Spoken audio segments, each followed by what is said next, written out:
we tapped into a deep, deep human need. It started with, how do I get a job? But that's just the presenting question. The real question is, how do I design a life that's got some meaning and purpose in it? And how do jobs fit into that? How do relationships fit into that? Once you start thinking this way, people report themselves as being unstuck. They report themselves as feeling like they have some self-agency. Instead of just being bashed around by their job or bashed around by their future, they report that, yeah, I don't have any control over what good things or bad things might come my way, but I have a lot of control over what I choose. And that changes everything. Welcome to the Work for Humans podcast. This is Dart Lindsley. Every so often, I bring back an episode that changed my mind or the direction of the show. These are the episodes that I quote all the time. We often say on Work for Humans that managers and teams co-create the experience of work. Well, that means that we as workers need to have a mindset and the tools to contribute to that co-design. Bill Burnett is the voice I turn to about how to approach the co-design challenge. Bill is an award-winning designer, New York Times bestselling author, adjunct professor, and the executive director of the Life Design Lab at Stanford University. Throughout his career, he has designed everything from the first Slate computer to Hasbro Star Wars action figures and has advised Fortune 100 companies and startups alike. Bill is one of the authors of the best-selling book, Designing Your Life, and more recently published, Designing Your New Work Life. Over 350 universities use his life design curriculum. In this episode, Bill and I discuss the essential elements of adopting a design mindset to create the life and work you want, including reframing problems, using curiosity and collaboration to find new solutions, and avoiding limiting yourself to a single goal. We also explore the sunk cost fallacy at work, the false dichotomy of work-life balance, management advice for hiring, and other topics. All right, if you enjoy this episode, show your support and subscribe to Work for Humans wherever you listen to podcasts. And now I bring you Bill Burnett. Welcome, Bill Burnett, to Work for Humans.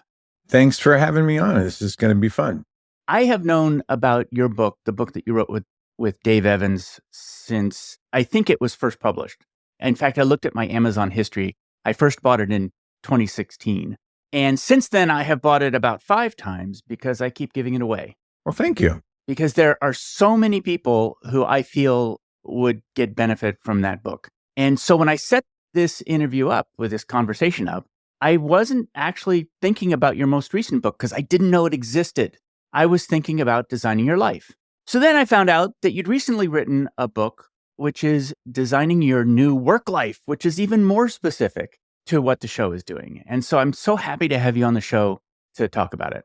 Yeah, after the first book came out, and we were surprised at how successful it was. We got together with a wonderful editor, a woman named Vicki Wilson at Knopf, and we brainstormed a bunch of different books, but she was really thinking about, okay, work is the thing people do the most of. We got to address this problem because, like you, we're really committed to healthy, thriving, creative workplaces.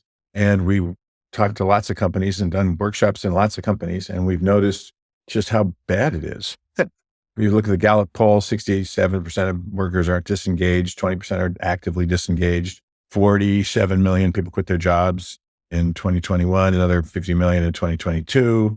Our thinking is it wasn't necessarily that the pandemic suddenly made everybody unhappy and they decided to quit their jobs. It was they had been deeply unhappy for a very long time, and the pandemic was just the straw that broke the camel's back, and they're like, I'm not going to put up with this anymore.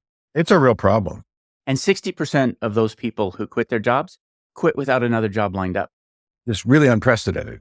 If you look at work as a product, that's the kind of product it is. It's the kind of product where you're going to say, well, I'm just going to stop having a car. Cars are so bad that I'm going to walk. Well, and I'm kind of an old, designer engineer and I was a manufacturing engineer in one of my early jobs. And you think about, factories have a certain output and they have a certain defect rate. And then you work on closing the defect rate to have 0 defects, right?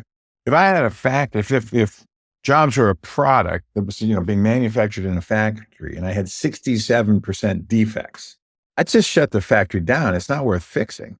Normally, you think 2%, 3%, 1%, 5%.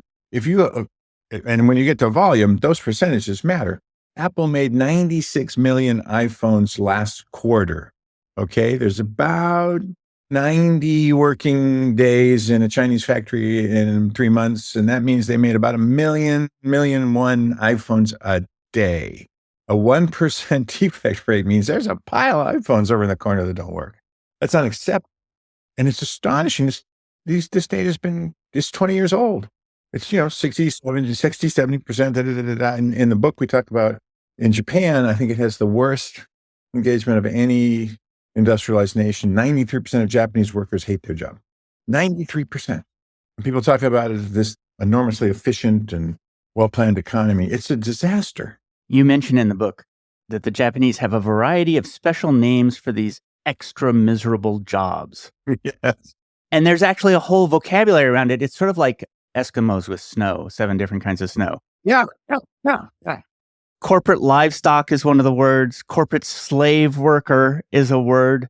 Dog of the company. I thought that was a good one. I like that one. And there's a word for death by overwork. And it's funny in some ways, and it's incredibly tragic. Oh, I know. I agree. That human capital is being squandered in this way or abused in this way because, well, first of all, we're life designers, and our theory is you got to design a good life with a job in it. It's not the other way around. You don't design jobs and then try to figure out how to fit them into your life. And that's the fundamental mistake most HR teams and talent teams make is we're going to have this amazing, personal development program or something. And all we're going to talk about is how to optimize you for Google. We're not going to talk about how you and your life create the conditions by which you come to Google and do something wonderful or come to Facebook or Apple or whatever. And so it's amazing how much we know about what doesn't work at work and how persistently we continue to pursue things that make it worse. I have a theory about that. We may discuss it, but first, I want to talk about the backstory behind designing your life and how you arrived at it. Well, I work in the design group at Apple. I was at Apple, but now I'm at Stanford. 2006, David Kelly had just gotten the money to start what we call the D School, the big design institute. And he called me up. I've been teaching part-time for a long time. And he said, hey, listen, you ever thought of doing this full-time? And I thought about it. I thought, yeah, this could work. It made me a wonderful offer, 40% of what I was making in industry. So I became an academic. And then in 2007, Dave Evans and I had lunch and he said, I've been teaching a class over at Stanford, helping kids find jobs. Are your students struggling with that? I said, yeah, it's terrible. They don't know. They're really smart, but they don't know what they're doing. So he and I put together just a really couple of simple little workshops and things. And then that turned into a class. And then the Career Center found out about it. And they said, could you do it for all the seniors? I said, no, that would cost a fortune. Because the way you get people to not do things at Stanford is you tell them it's expensive. I gave him a number I thought was ridiculous. He said, sure, I can do that. And then so we ended up creating a class for seniors. And then the vice provost of undergraduate education heard about it. And he said, I want something for all this. I want all the freshmen to really dig in and really design an amazing Stanford experience. I don't want to just do it like they did high school. We have a term for, the vice provost office had a term in those days where they called it the ballistic student. I come in, I declare computer science, I take computer science classes and I leave. And I never experienced the amazing academic culture of Stanford. And I never asked the big questions and I've never reflected. So I said, no, it was Harry Ellum at the time. He's now the president of one of the Claremont colleges. And I said, Harry, that's impossible. That would cost a lot of money. All the freshmen, that's a lot of money. And he said, I got the money. So David Kelly, who I worked for, who hired me at Stanford, jokes, he calls it the success disaster. I'm supposed to be teaching design classes to design students, undergraduate and graduate students. At the time, I was actually running the program. I was the executive director. This was just a little palliative thing I was doing on the side to help some students who were struggling. And it became now 5 classes at Stanford. Then after the first book came out, a lot of universities called and said, hey, could we teach this class? And so we said, yes. And I got permission to give the class away to any university that wants it. Now 350 universities, over 1,000 educators are trained on DYL curriculum and have our curriculum, and they're spreading it all over the country, all over the world. We started an institute in Asia and Singapore to kind of hold all the IP and spread it out over Asia. I still teach design classes. I don't have any executive duties anymore. I just want to focus on this. So I run the Life Design Lab, an amazing staff. Kathy Davies is a phenomenal human being who is the managing director. I've got amazing fellows who teach the classes. And we're all over the place now. We're all over Stanford. We're all over the universities. The person who used to run our career center, Stanford, a guy named Fruit Day, took all of these ideas, collaborated with him, and he's now the head of the career center at Johns Hopkins, except he calls it the Life Design Center. They built a new building. He's got life design. He's got all the undergraduate, like special programs like going overseas and summer jobs. So he's integrated as a complete, wraparound set of services for undergrads, because he said, you shouldn't just go to the career center the last quarter of your senior year to look for a job. You should be integrating work and life from the moment you get here. It's been quite an interesting ride. And I'd have to say at almost every step, I was underserving the demand. I was joking with another friend of mine who's a serial entrepreneur, and I've been an entrepreneur twice, started companies, raised money. I said, this is the first time I have a product that everybody wants, and I haven't designed it yet. Not totally sure what I'm doing. I don't know how to do a thing for freshmen. They're not like seniors. I don't know how to do. I'm currently teaching the class for PhD students. I don't know what PhD students need, so it's been a really fun process. But what it proved to me is that we tapped into a deep, deep human need. It started with, how do I get a job?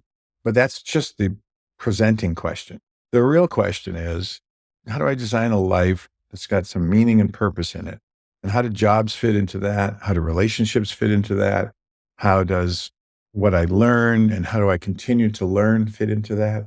It validates the fundamental idea of human-centered design or design thinking. And that's that when you tap into really almost primitive archetypal needs, the need for meaning, purpose, community, relationship, you're working in an area that's rich and full of possibilities. I love the phrase, a ballistic student or a ballistic career.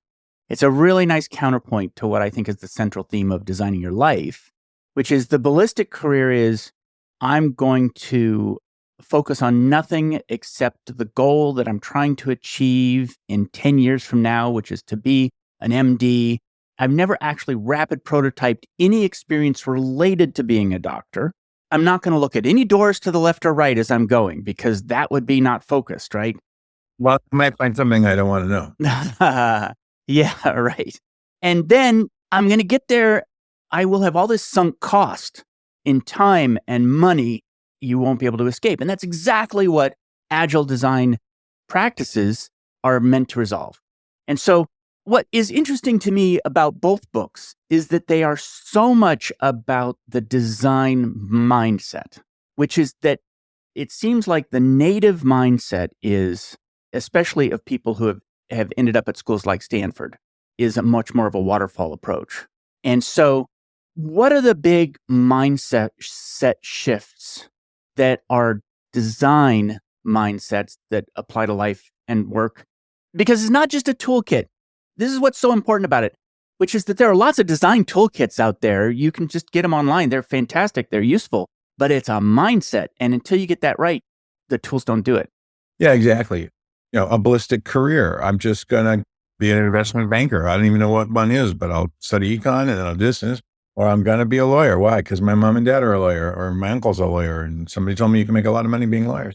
So my dad's generation, my dad passed away a couple of years ago in his 90s, but my dad's generation was, go find a big company, do a good job, work for them your whole life, and all will be good.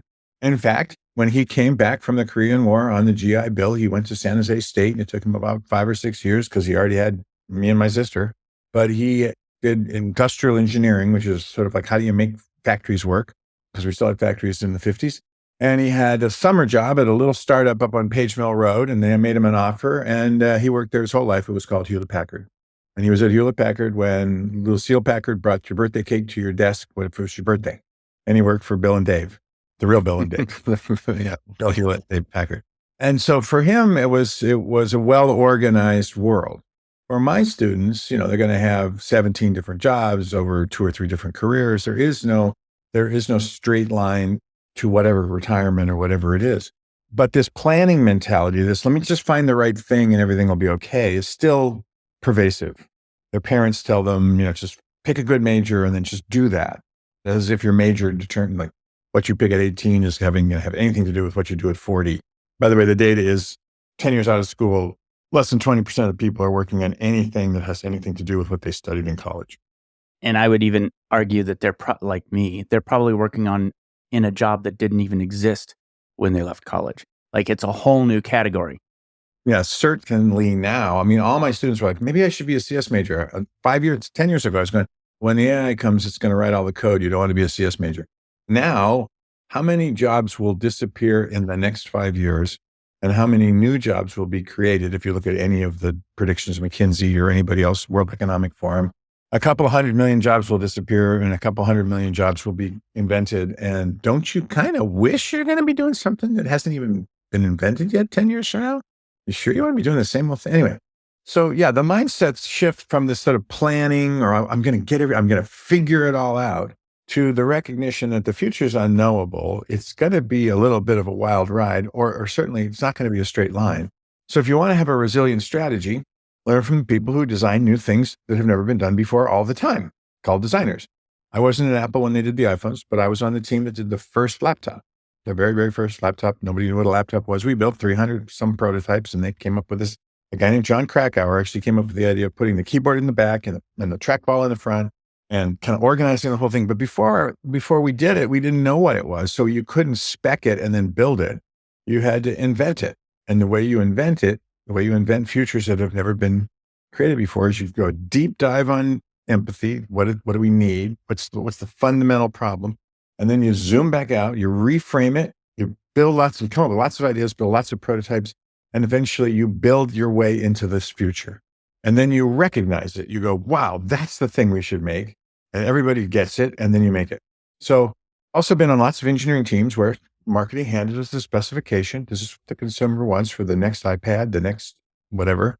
We used to call them speed bumps. We got the laptop. Now we put in bigger hard drive, bigger screen, bigger blah, blah. It's just a speed bump.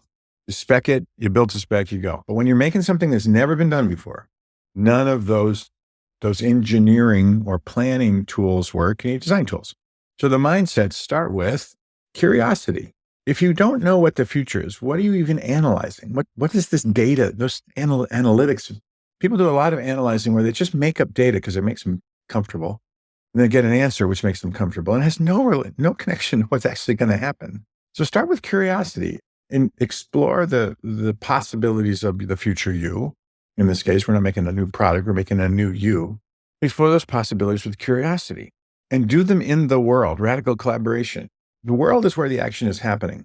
That's where you're going to discover what is next. Because when you go out in the world and you talk to people and you collaborate with people, there's this thing psychologists call narrative resonance. When something about another person's story creates a resonance in you, you're like tuning forks are humming on I hit this one and this one starts ringing because of the same frequency. That's narrative resonance. So get curious and go out in the world, radical collaboration, talk to people, and then try a bunch of stuff because you can prototype anything. And it's interesting. We use the term prototyping in a very special way. So sometimes you think about, like, I've got this design. I'm an engineer. I got a design. I'm going to build a prototype to prove it works. That's a completely valid form of prototyping. What we call prototyping is, I don't know where I'm going. Let me try some stuff and see what happens. Because it's very interesting. In product design, if I show you a prototype, and if Dart, I go, hey, we talked about cell phones. Here's the one that you said you wanted. It's got more batteries and this and that and the other thing, blah, blah, blah. And it's got a screen that's holographic. And as soon as I hand you this prototype and you go, oh, is that what he's talking about? Wow, that's really cool. I don't really want this. I know I said I wanted it, but now that I see what you've given me, I'll tell you, what I really want? I want blah, blah, blah, blah, blah. Because at the moment I show you a prototype, the world changes, your expectation of what's possible changes. And now, when it's really working in human-centered design, a new need is revealed. A need you didn't even know you had because you didn't know it was possible. So every time I build a prototype, I change the world as possible. Same thing with life design. I go talk to somebody. I've never done podcasts before. I met this guy. He does podcasts. What's it like to do a podcast? You tell me. And I go, oh, that's not what I was expecting. Thank you for the information. Now I'm more curious. I've got some other things I want to try. So curiosity, radical collaboration, prototyping are the things people tell me when they think about the book and they read about the mindset. So those are really big changes from I'm going to plan and execute and just go forward to like, no, I'm going to be comfortable with ambiguity. I'm just going to get curious. I'm going to do lots and lots of collaboration in the world because that's where the action is. I'm going to build lots of little experiences for myself, call them prototypes, to learn, because I don't know if I want to be a doctor. I don't know if I want to be a lawyer. I don't really know, right? I'm just making it up. And then the really big power tool is and then reframe. I don't have to take the problem as given. I can change the problem. The classic example that we use in a million, design thinking classes.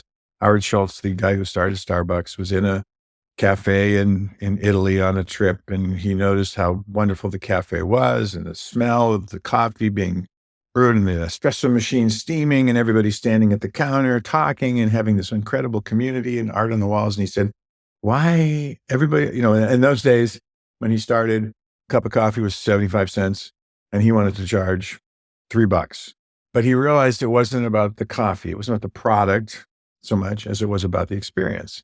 And if you've ever been to the first Starbucks in Seattle at Pike's Market, it's this really funky kind of European, it's different now, but it was a very funky kind of European experience. So it's not about the coffee. It's about the community, the experience, the smells, the sight, the sounds. And he went from 75 cents to $3 for a cup of coffee. And now we regularly spend $6 or $7 for a crazy cup of coffee with stuff in it. It's this idea of stepping back and going, what's the real need here? Or what's the real problem here? It's not just getting a cup of coffee on your way to work. It's having a little touch point, a little moment of human connection. There's so much I want to unpack in there. And so first of all, key idea is that how you imagine the world to be is not as specific or as accurate as how the world is.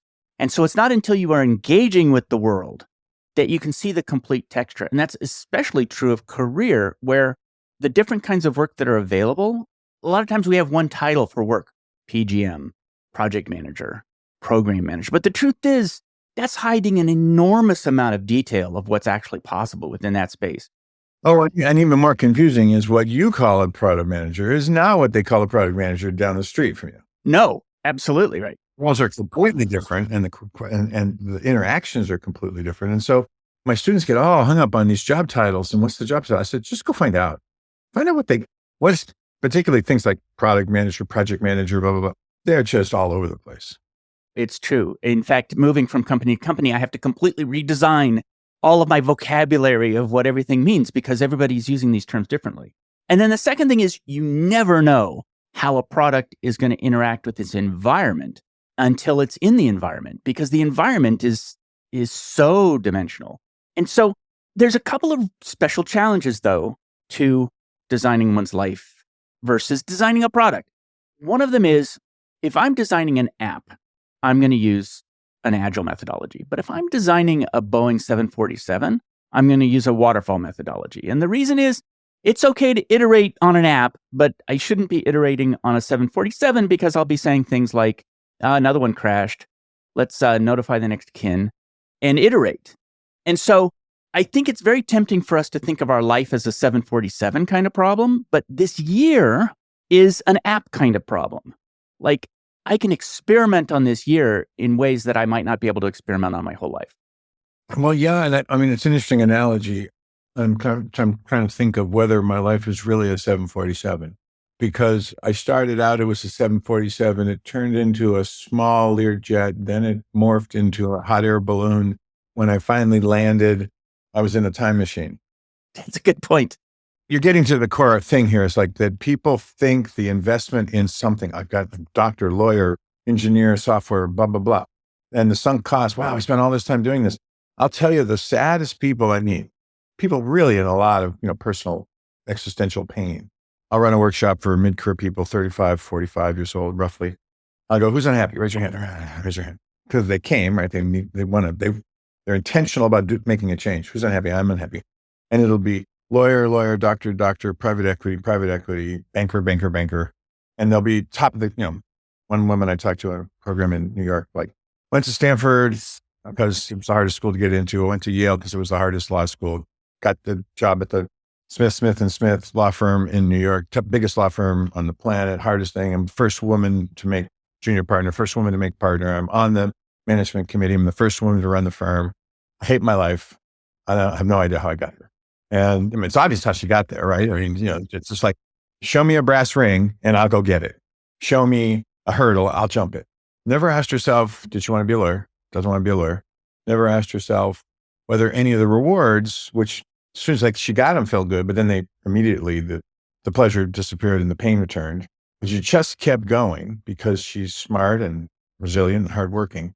Well, you can change, you could just decide to do something different. She says, no, you don't understand. Everybody tells me my life is perfect. Oh, that was interesting. And how do you feel about that? Well, everyone tells me my life is perfect, but I know deep inside it's a disaster. I said, so, how's it going? She says, well, it steals a little piece of my soul every day when I go to work. I said, how much of your soul you got left? She says, not very much. There's a woman who's probably got, it's got a $600,000 base salary with a $4 or $5 million bonus every year. A house in Manhattan, a house on Long Island. She's got the kids in private school, the trophy husband. And I work with people who, work at McDonald's, and they believe they can change their life and make it better. And she believes she's stuck, truly stuck. And we finally got down to it. I said, why do you have a lot of resources and you're a smart person. And some of this maybe you go to a therapist and talk to about, some of this might be a life design thing. She said, if I were to change my life at this point, I would have to admit that everything up to now was a fraud. There's a sunk cost here and I'm not willing to write it off. It's a business fallacy too, which is the sunk cost fallacy. Yeah, I think you're right. People approach this kind of thing with some fear, and that's reasonable. By the way, we're not saying design your life, like I'm not counseling that this high-powered, really smart lawyer person should just quit her job and become a dive instructor, in the Bahamas or something like that, or leave her family or abandon her husband. I was like, none of this that. It's just like, can you have some agency in your life? Can you recognize that the model you had about planning everything didn't work? Okay, fine. But you did acquire skills and resources along the way. Awesome. Now, and if you accept that the future is unknowable and you need a design approach rather than a sort of engineering approach or planning approach, then you open the mindsets of curiosity, radical collaboration, and reframing. What's the problem I'm trying to solve? I'm not trying to change my life. You'll notice in the second book, we hit the theme of set the bar low and clear it really hard, because the way you make changes in your life isn't making grand proclamations and then failing. You make changes in your life by making small incremental steps towards your goals, right? So anybody has access to their own internal creativity. The other thing that's true about the book, reading the book itself, if you read the book itself and do all the exercises, you'll probably get the same result. But if you take the class that we have, or one of the classes that we have, we've done peer-reviewed research. You double what psychologists call novel ideation. You double your ability to have ideas. You used to come up with one or two options for everything. Now you can come up with 20 or 50 or 100. And there's a lot of research around, when you pick from an A-B, binary, it's a zero-sum game, and you always 70% of the time your decision is suboptimal. I teach at Stanford. I can't make this stuff up. I have to have research. If it's not our own, it's somebody else's. So it's based on positive psychology. It's based on research, operations, research and other things about decision-making. We're trying to help people use the best science we know about how to make good decisions, or how the brain works, or how modulating your attention changes your mood. These are all things that are proven, and we just make them more accessible through a design lens. But once you start thinking this way, people report themselves as being unstuck. They report themselves as feeling like they have some self-agency. They report, instead of just being bashed around by their job or bashed around by their future, they report that, I don't have any control over what good things or bad things might come my way, but I have a lot of control over what I choose. And that changes everything. There's two things in there. There's agency and stuckness. Let me start with the stuckness one. You have two different traps that you name in the book. No, gravities and anchors? Yeah. What are the two traps that you describe? There's gravity and there's anchors. The classic anchor problem we used in the book, it actually came from Dave. Dave's a sort of weekend sailor. He likes to go sailing he lives, up by Santa Cruz. He lives on Santa Cruz Bay. So Dave's anchor problem was, I want to go sailing every weekend, but I can't afford a boat. How can I afford a boat? So he's framed the problem as I need to buy a boat. But actually, that's just, he's accidentally embedded a solution, a preferred solution to the problem of how do I go sailing every weekend? Once you release the anchor and say, well, you don't have enough money to buy a boat. So let's forget that for a second. Let's put that aside. Now, how could you go sailing every weekend? Oh, well, there's a dozen ways to go sailing every weekend and not buy a boat. In fact, probably even better than buying a boat, because you could join a club that has 5 boats. You could just go down to the dock and say, I'm an able-bodied sailman and sailor. Anybody have a guy who didn't show up today for your crew? I'd love to sail. I mean, there's 100 ways you can go sailing. Once you literally let go of this anchor, buy a boat, you can reframe the problem, and there's hundreds of solutions. So a lot of times people come to us in office hours with something like that. Well, I really want this. I want to do something, but it's too late. So I have to do this other thing. How do I do this other thing? And it's like, no. Let's go back. What's the problem we're trying to solve here? Let's get rid of the boat buying and the something. A classic one, and this actually came up at a workshop we once did at a big company in the Valley that does search. And it was like, I want to move my career ahead. I want to have more influence around here. I need to get promoted to director, but the company's not growing as fast as it used to. And we've got kind of a hiring freeze on right now. And they're not going to make any new directors for at least a couple more years, because it's just not going to happen. And by the way, there's a line. It used to be when we were doubling every 6 months, you could, like, hey, you've been here longer than a month. Good. You're the manager. Hey, you've been here 6 months. Good. You're the senior director, blah, blah. But it's not moving that fast anymore. In fact, there's a line at the door of people who want to be directors. But I want to be a director so I can have more influence around here and get more done. Bill and Dave, can you tell me how to jump the line and get past the hiring freeze and become a director? And we say, no, that's a gravity problem. Gravity problems are either a situation that can't be changed, i.e. gravity, or a situation that is so difficult to change or so entrenched as a situation that you're not willing to do what it would take to make the change. And a classic example of that is, okay, I'm a woman. There's systemic sexism in the workplace. Women don't get promoted. Listen to everything. It's all true. It's been proven. There's research data about it. But we're talking about your career, Sally. So do you want to change your career and become an advocate for women in corporations and fairness? Or do you just want to get promoted? Because if you want to work on the women's problem, then it's not gravity. If that's not the problem you're going to work on, and it is true in your organization, there's going to be some sexism, that's just gravity. You're going to need to accept that, then figure out how to neutralize that and then move forward. But you're not changing it for all the other women. So gravity problems are a circumstance that cannot be changed. And therefore, it's just a circumstance. You have to accept it. You can't, because what I see a lot of people doing is they're fighting City Hall ineffectively and then claiming it's the reason they can't have what they want. Yeah. It's a specific example of a boiling the ocean problem, which is the trying to change the whole system simultaneously, as opposed to trying to change a local. So the reason we named those two particularly is that they show up all the time in office hours and in other work we do. I'm stuck because until we solve systemic, sexism in the workplace, I can't be happy. It's like, well, I guess you're not going to be happy for a very long time. I really want to get this damn boat. How do I get this boat? Bill, come on, you got to help me get the boat. I go, what's the boat for? And what happens is once someone groks the reframe, okay, in gravity problems, accept that gravity exists and running up a hill is harder than running down. You got it? Now, how do I run? Is a completely different question. Accept that that you don't have enough money to buy the boat, but enjoy the fact that there's 100 other ways to be a sailor. And what happens when people actually grok it and they release from the anchor or the gravity problem, there's so much freedom. Yeah. There's so many solutions that were standing right there they couldn't see. And once they get there, they're like, this is amazing. I had no idea.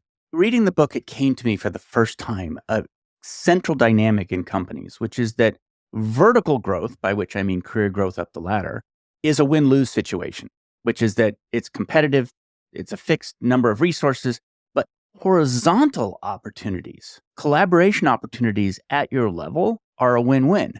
And they're relatively infinite. There's so many of them, you couldn't get to all of them. There's so many. If you fixate on the vertical opportunity, especially at the cost of the horizontal opportunity, it's a tragedy. It's a waste. But a part of that ballistic career, it only can focus on that. It just sees that That's why ballistic is such a good name for it. The up is tied to more money. Up is tied to more positional authority. Up is tied to status. Hi, at the cocktail party, what do you do? Oh, I'm a lowly coder making things down in the boot ROM, or I'm the vice president of software. Like everybody goes, ooh, vice president of software. That must be cool. It's also, when I'm talking to people and I say, I used to be really happy and I'm not happy anymore in my career. And I go, well, tell me what happened. And most of the time it is the sort of Peter principle thing of like, I was really good at this, then they made me the manager of this, and then I became the manager of managers of this, and now I direct the whole thing, and I'm supposed to be talking about strategy, and all I really want to do is go back and make some products. Yeah. It feels like a one-way street because I don't want to give up the money. I don't want to give up the positional power, the ability to move, pieces around on the chessboard and say, you're working on this, and you're working on this, and you get money and you don't.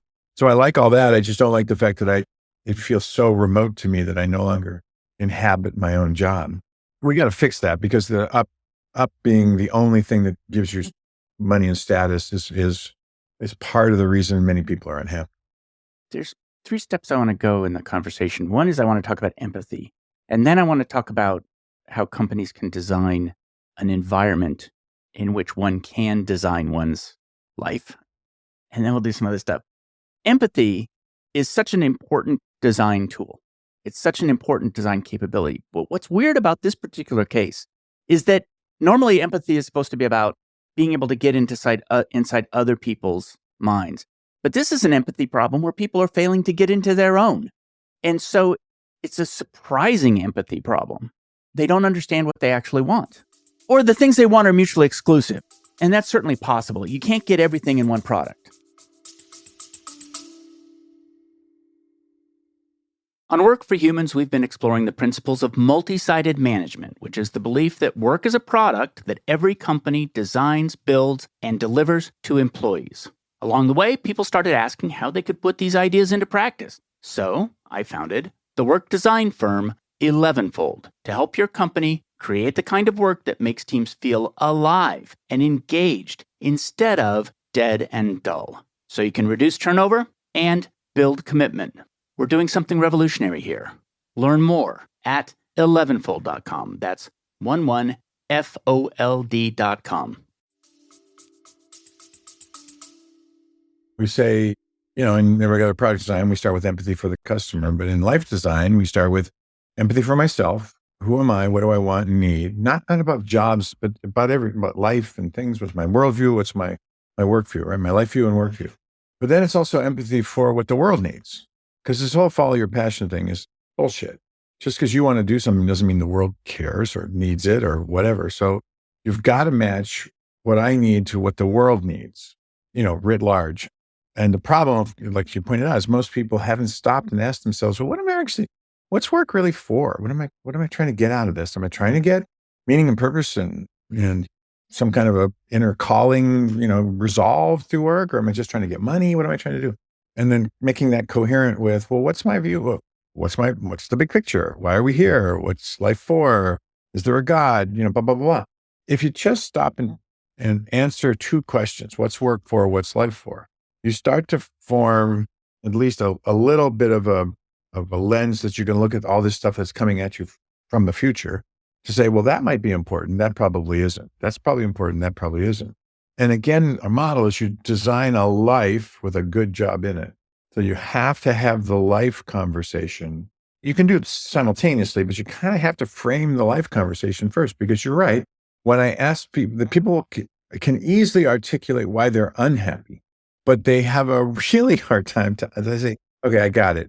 This job isn't working out for you, or this situation isn't working out for you. What do you want? What would you want to have happen? What would a good job look like? And they don't know. What is the health, because I think it's related to this, the health, work, play, love dashboard? Yeah. We have in decision-making, this idea of a false binary. It's either A or B. And the work, love, health, play dashboard is the antidote to the work-life balance problem. Bill, I've got a work-life balance problem. I spend too much time working and not enough time at home with my kids and my families, or whatever the balance is. So I said, really? So it's a work life. So if I get more work, I get less life. Get more life, I get less work. And the optimum situation is mediocre life, mediocre work. Because there is no thing, if it's a false, if it's a dichotomy, there is no, I'm thriving in all aspects of my life. And by the way, there is no such thing as work-life balance. There's just life. Life when you're in the office, life when you're home, life. So we said, look, we're going to blow up all these false dichotomies. The money versus meaning one is another one. It's just, there's no trade-off between money and meaning. That's the wrong way to think of it. And so we wanted to make it more than a binary. And then we were looking at the work of Martin Seligman, and he wrote a book on thriving and flourishing. And he has a model called PERMA. It's a great model. It's a little complicated. So we just sort of simplified the model down to, well, you got to be healthy, both mentally and physically and spiritually. Otherwise, you can't perform. You got to have work, and work in some way, enough of it so that you're satisfied. Play, because humans are wired for play, and it's how we learn. It's how we engage the world, just for the purpose of fulfilling our intrinsic motivations. And then love, because if you look at the Harvard study of adult development, the most important thing that predicts longevity and health and everything else is love, relationships. Who do you love? Who loves you? What do you do in your community? Particularly, what do you do for people other than yourself? It's every wisdom tradition on the planet starts with compassion and love. And people are underinvested, and certainly in Silicon Valley, underinvested in their relationships, underinvested in play. And typically, work is making them unhealthy. And it's a dashboard, because Dave and I like cars, and you can have all the oil, all the gas, all the amps in your battery. I mean, there's no trade-off. And so you set those dials to, like, I think I've got enough work. I'm feeling good about work, or I'm playing way too much work. That's bad. I'm not playing at all. I'm not taking care of my health, or I am, or I'm not. And you just assess where you're at. And then you go, what would I like to change? And what small prototype could I run to add a little more play to my week? And it's really on a week by week granular basis. How do you adjust the dials to keep this, adjust the dashboard to keep this car running? And it's not a binary. If you have more play, it doesn't take away from work. If you have more relationships, it doesn't take away from work. And by the way, balance is also balance over time. Everybody thinks, well, balance has to be like, perfectly in balance every single day of my experience. Unless you are the Dalai Lama or a Zen monk, I don't think it's possible to be perfectly balanced all the time. I have busy days, and I have some days where I build in some slack. Over my course of my week or the course of my month, I'm balanced. But it's week 8. We're heading into week 8 of the quarter. 8, 9, and 10 is when all the projects wrap up, all the grading happens. I got to organize juries. I got to get all this stuff done. I'm not going to be balanced in the next 3 weeks, because it's finals time. It's crunch time at Stanford. But you know what? I've been doing that week 9 and 10 for 35 years, and I know what it feels like, and I know how to organize my life so that I can sprint and then rest. And that's balance. There's 2 things built into any model. One thing is, what are the assumptions the model makes? And when you hear work-life balance, you're making some assumption that it's possible to achieve some kind of equilibrium that's perfect, which is bullshit. It's also assumes the equilibrium is static in time versus like, well, sometimes I'm sprinting, sometimes I'm resting. That's not in the model of work-life balance, right? So you blow up those assumptions and you change the model, you change what's possible. There's one really overarching theme in your most recent book, I thought, which is there's a kind of absolutism, this sort of absolutist thinking that people get into, which is, my job is bad and I must leap to a categorically different thing somehow. And I can't, because I can't jump over the Atlantic. And in fact, in the history in Silicon Valley, for a long time, it was like, well, we need to be innovative. But innovation is like jumping the Atlantic. But design thinking is like teaching people how to swim. And so one of the key ideas is, you know what? I'm okay right now. This is a moment when things are good enough that I don't have to jump the Atlantic this instant. Right. I'm trying to remember exactly how you phrased that, but it's things are okay. No, you've got it. Exactly. It's the good enough for now. Good enough for now. If, zoom way back, we are in the top 0.5% of the wealthy nations, well-fed, with medicines and everything else on the planet. We are not living in, rural Myanmar trying to figure out if we're going to be shot today. because we're the wrong ethnicity. So if you zoom way back, we're all good enough for now. And then you start to say, yeah, but there's a couple of things that are irritating or not optimal. What could I change? A sort of a hill climbing attitude, which is, you know what? I'm actually pretty high up the hill right now, but you know what? That hill is sloping up a little bit more over in this direction. Let's climb that way. Yeah. And I'll bet the view might be even a little better over there. But if you're constantly thinking that the next view is going to be better than the one you have, you don't enjoy the fact that you're halfway up the mountain and you can see the whole valley and it's beautiful. And maybe when you're a little higher up, you'll be able to see over the valley to the ocean. But, one, enjoy what you've got. And we have a lot. We are also very careful in all of the chapters to say, look, work is what you spend most of your time doing. If you're in a toxic job, if you're being abused or, assaulted, or people are being inappropriate, or it's toxic in any way, you don't deserve that. You should leave as soon as you can. But there's economic realities, there's social realities and stuff. So, let's do this well. No matter where you are, you have some social network. And those people will be the people you rely on for the next thing and the next thing and the next thing. So build that social network well and recognize that you are somewhere halfway up the mountain and that small changes from here. And sometimes all it takes is to take one little bit of step and turn around and you realize, oh my God, the view the other way is amazing. And it was right there. You weren't paying attention to that. You were paying attention to how unfair your boss is or how crappy your coworker is or something. So, design thinking starts with, I always say design starts in reality. Where are we right now? What are the pain points? What's working? Okay. A design is an inherently optimistic philosophy, like we can make it better. Nobody says, hey, let's make the next product worse than the one we already did and charge more for it. That's a great idea. Nobody does that. So we're trying to make the world a little better. We recognize that if we focus on the important things, my partner Dave would say, major on the majors. Start with relationships in life, because if your life isn't coherent, satisfying, whatever, it doesn't matter what your job is. You're going to bring an unhappy person to a good job, and that's going to make a good job bad. There's a thing called the New Year, New You season, which is January through March, when everybody buys their self-help books and their diet books. And so you wake up and you go, I'm going to run a marathon this year. And then, within 90 days, I can predict that you will have failed. Because there's no way that you can do anything in the next 5 days that looks anything like a marathon. You can barely get to 10,000 steps.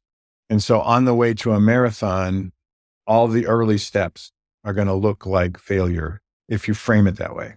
If you say, overall, I have a goal to maybe run a marathon this year, but I realize I got to break this into really small incremental wins. I checked your phone, Dart. You're doing about 6,000, 6,500 steps on average. Let's get that to 10. And let's do that for 3 weeks. That's walking. Now we're going to try to run 5, walk 5. Okay, now we're up to, we can do a couple of a 1K, a 2K, a 5K. That's how you get to a marathon, because you have to set up incremental wins. A friend of mine, Betsy Burroughs, describes minimum viable habits. A minimum viable habit is, I'm going to put on my running shoes and my running clothes and I'm going to walk out the front door every morning. That's it. And I'm going to do that every day. And that's success. Exactly. I love that. Minimum viable habit. Minimum viable habit. Betsy Burroughs is somebody I'm working to get on the show. So I want to switch the conversation because I realized something. So, my work is primarily about how do companies design better work, which is I frame work as a product that companies are building and selling. And this changes my ideas a little bit. That's a nice, simple framing, right? It makes it easy to think about it as a different kind of problem, which is now it's a product problem. But if I'm designing a company for somebody who's gone through your course, I want to sort of ideate around what that company might look like. Because what that company looks like to me is more like a workshop. It's more like one of IDEO's, I don't know what they're called, work studios or whatever they are. You can move the tables around. There's whiteboards every place. There's lots of toys to play with. So I'm not designing a job for you. I'm designing a workshop in which you can design a job. Yeah. I'm training managers and people who are kind of organizing these activities around the things you can actually manage, which are giving people opportunities to engage their intrinsic motivations. What we call it comes from social determination theory. People are naturally curious and want to learn. They don't need incentives to do that. People are naturally relationship oriented and want to be on teams. You don't need to give incentives for that. In fact, there's plenty of evidence if you give incentives for intrinsic motivations, you ruin the motivation. Lots of experiments on that.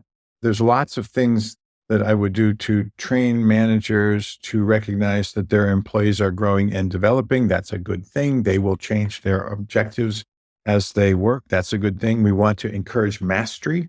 One of the things I'm noticing with my younger students when they go out in the workplace is they're hooked on novelty. I did this job, it was really cool. And then I quit because I didn't want to do it again. Then I did this other job and it was really cool. And then I was really good at it. So they wanted me to do it again. So I did it the second time. And then I thought, I don't want to keep doing this. And then I went to another job and I said, well, when are you ever going to get good at anything? I mean, you're smart, so you can sort of be kind of good the first time. But trust me, there's a long ways between novelty and mastery.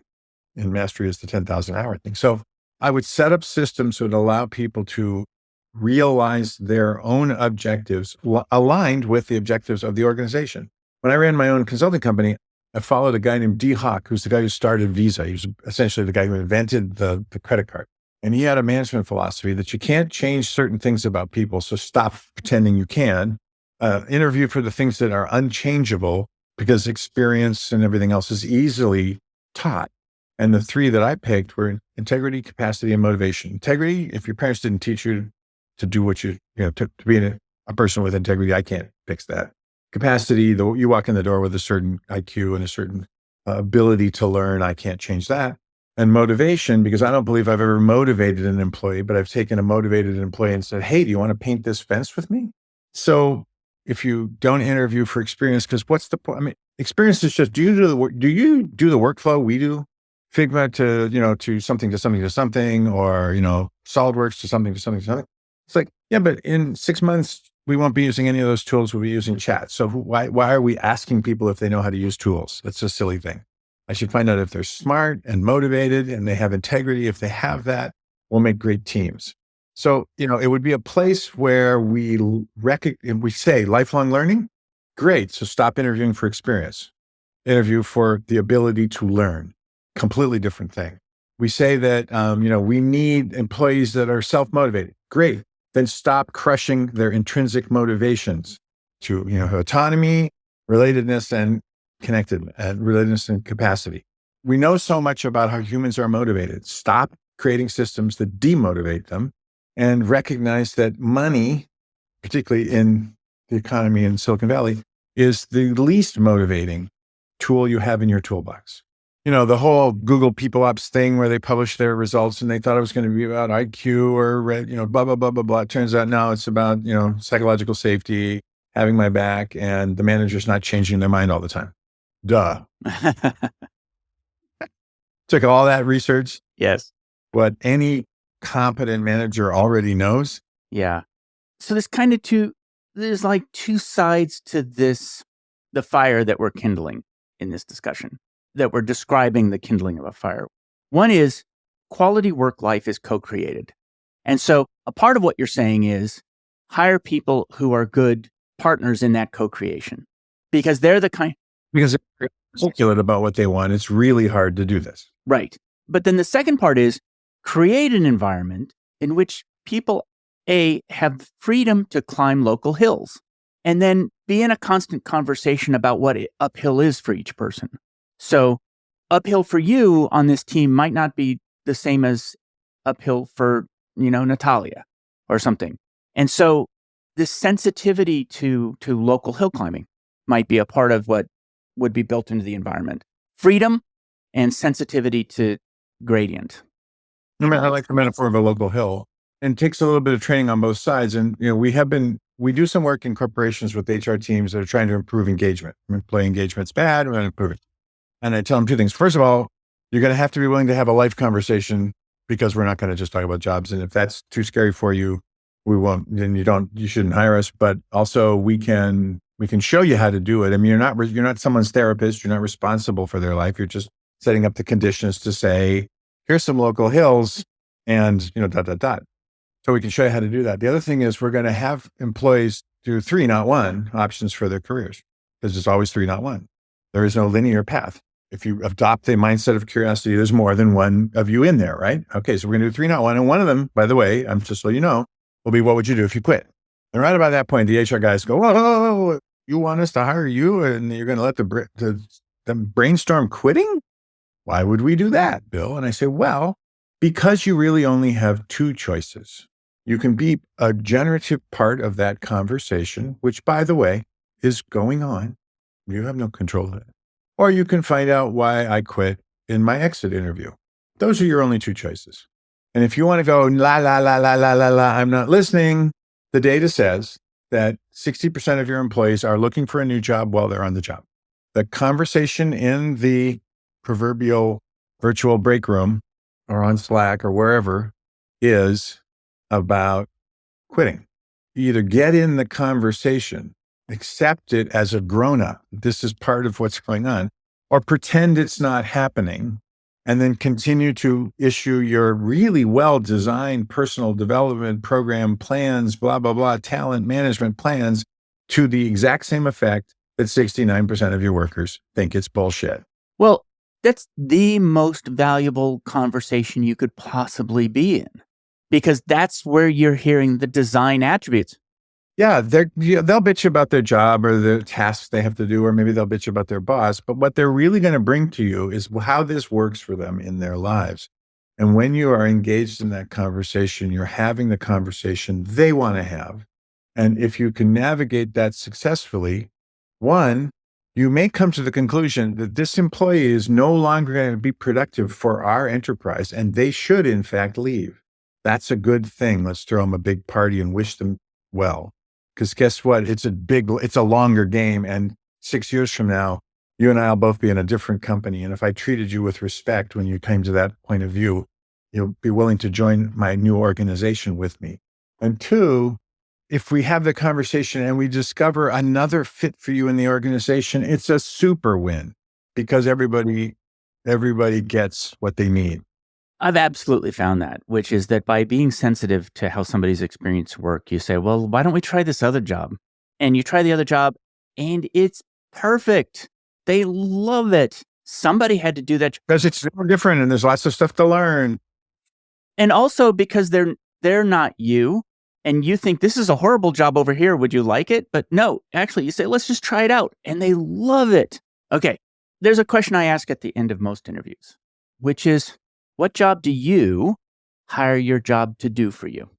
At this point in my career, which is, been a bit, I'm really in a privileged place to design jobs that do exactly what I want them to do for me. And at this point, because I'm spending so much time in this, again, this is sort of, David calls it the success disaster. I wasn't planning on being a life design guy or being an expert on, work or any of that sort of stuff. It just happened. But it's happened in such a way that I recognize that there's something important to do here. So right now I'm designing my job so that I get to travel and go to Singapore and China and places all over the world that I love to do. I'm designing my job to challenge my assumptions about how design and human-centered design really works. And I'm designing my job to give me the time to think about, to think very broadly about what are the implications? What are the implications for capitalism if we redesign jobs and everyone was productive? What are the implications for resource allocation and resource management if every job was sustainable? The interesting thing I discovered when I went full-time at the university is that one of the privileges of the university life is, unlike working at Apple where there's a meeting every 10 minutes and there's things to do and blah, blah, blah, blah, and it's all about tasks and we got to ship the product and we got to do stuff. There's long periods of time that if you're a researcher, you're in your lab researching. And for me, there's long periods of time, writing and thinking about, wow, if we could, imagine a world where 100% of the workers said, I'm engaged. And if I'm not engaged, I know what to do.